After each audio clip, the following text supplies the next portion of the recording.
That's not the only place in the world, by the way, that's seeing some conflict. Here's the latest now on that historic explosion in Lebanon. 178 dead, more than 300,000 people still homeless.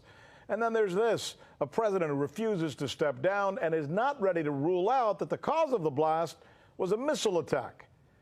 Here to join us now with what this means for this small nation is former Pentagon official Michael Maloof, who's a real expert in this particular region of the world. What do you make of the latest coming out of Lebanon right now, Michael?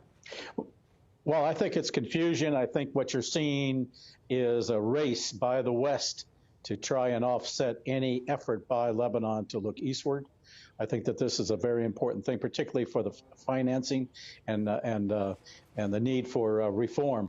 The problem is that all the conditions that the West, particularly France and the United States, are imposing on Lebanon for IMF, International Monetary Fund monies to bail out requires significant reforms, which are just non-starters, and those are preconditions. And if that's the case, and they cannot accomplish them, then Lebanon is probably going to have no choice but to look eastward, and they're talking that way. We hear this from Nasrallah, who's the Secretary General of Hezbollah, and we're hearing it more and more. I'm hearing it more and more on the streets in Lebanon itself. When you say eastward, do you mean China, Russia, Saudi Arabia? How far east? I would say it'll be an alliance between China and Iran. Huh. So there's this possibility. China already is very much wanting to help rebuild that port. They have that capability, and apparently there are discussions on the way to do that. I mean, we, the United States, are our own worst enemy. We've imposed ludicrous sanctions on them at a very critical time, particularly when the country itself and the people are suffering, and yet we're imposing even more sanctions. That's not going to be. People are not going to be receptive to that kind of treatment from the West. So. I'm just wondering, sorry, I'm thinking, are we putting the sanctions on, or are we putting the sanctions on as a proxy for Bibi Netanyahu, for example, and Israel?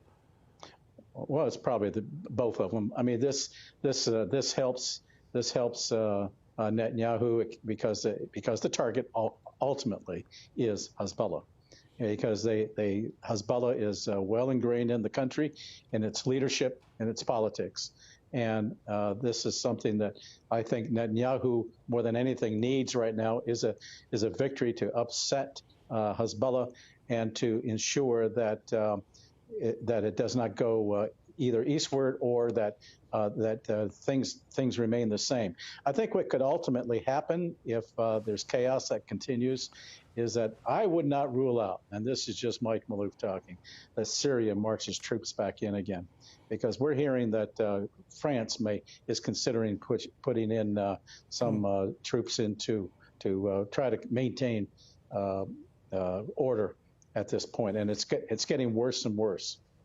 Michael Maloof, great insight in this situation. Thank you.